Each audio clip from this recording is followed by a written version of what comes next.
Video में देखेंगे शिक्षण योजना। इसमें 4 कॉलम रहेंगे। पहला कॉलम है दिनांक, कक्षा, विषय और समय। कक्षा 4 विषय कलरव हिंदी और समय 35 से 40 मिनट।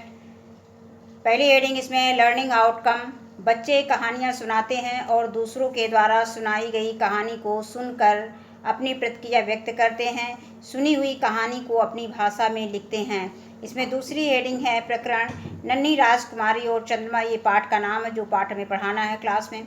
सीखने सिखाने की सामग्री, इसमें हमने पाठ पुस्तक लिया है। दीक्षा ऐप का भी प्रयोग कर सकते हैं और जो भी सामग्री हमारे पास उपलब्ध हो जाए आसानी से उसे हम ले सकते हैं। सीखने सिखाने की प्रक्रिया गतिविधियाँ, इसमें 4 कॉलम रहेंगे। पहला कॉलम रहेगा क्रमांक, दूसरा है चरण, तीसरा है समय और चौथा है आकलन के तरीके। इसके बाद है पहले चरण की पहली हेडिंग है शिक्षण के शुरुआत में। इसके लिए समय 5 मिनट निर्धारित है। सहभागिता एवं प्रतिक्रिया द्वारा बच्चों का आकलन करेंगे। शिक्षक बच्चों से उनके स्वास्थ्य के विषय में, चंद्रमा के विषय में चर्चा करेंगे। जैसे कि जब हम लोग कोई भी खाने की चीज़ बहुत कम या अधिक मात्रा में खा लेते हैं तो बीमार पड़ जाते हैं।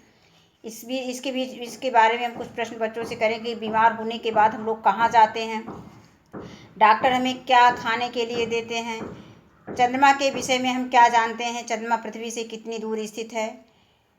उपयुक्त प्रश्नों का उत्तर बच्चों द्वारा देते समय शिक्षक बच्चों को पर्याप्त समय देंगे और उस संबंध में बच्चों को प्रश्न पूछने का अवसर भी देंगे।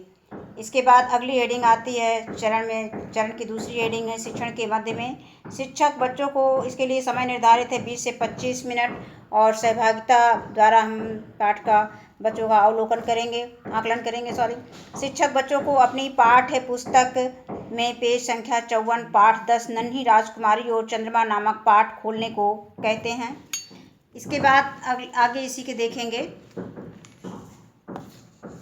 शिक्षक कहानी का आदर्श वाचन करेंगे और बच्चे शिक्षक द्वारा बोले गए शब्दों पर अपनी उंगली फेरते हुए पाठ का वाचन करेंगे। शिक्षक बच्चों को पाठ की कहानी का सारांश सुनाएंगे और चंद्रमा के विषय में पुस्तक में पृष्ठ संख्या 57 पर दी गई जानकारी बच्चों को बताएंगे।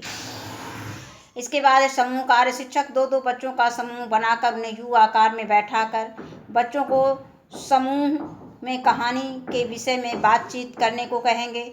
शिक्षक कक्षा में समूह का अवलोकन करेंगे और समूह में आने वाली कठिनाइयों को दूर करेंगे। इसके बाद इसमें वे गद्भित करा सकते हैं। शिक्षक इस कहानी का मंचन बच्चों द्वारा कक्षा में करवाएंगे। और इसमें नंबर गा है, यानी चरण का तीसरी हेडिंग है चरण की अंतिम। शिक्षण के अंत में शिक्षक बच्चों से पाठ से संबंधित प्रश्न पूछेंगे। इसके लिए समय निर्धारित है 10 मिनट और प्रश्नोत्तर के द्वारा बच्चों का आकलन किया जाएगा।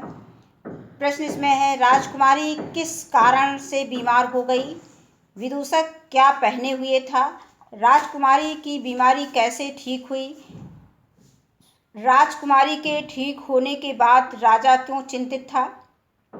5वां प्रश्न हमने लिया है राजकुमारी ने विदूषक से क्या कहा जिससे राजा की चिंता दूर हो गई।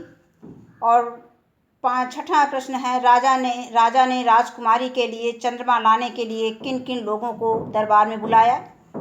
और अगली हेडिंग है शिक्षक उपयुक्त प्रश्नों का उत्तर प्राप्त करने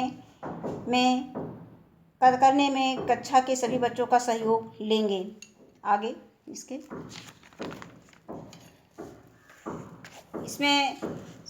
बाद हमें श्यामपट्ट कार्य करना है। शिक्षक पाठ में आए कठिन शब्दों का अर्थ श्यामपट्ट पर लिखेंगे।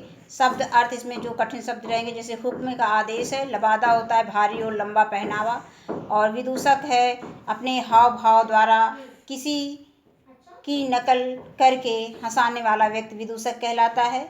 इसके बाद गृह कार्य, प्रदत्त कार्य। शिक्षक बच्चों को घर से कहानी पढ़कर आने को कहेंगे। और 6ठी हेडिंग है शिक्षक की आगामी कार्य योजना।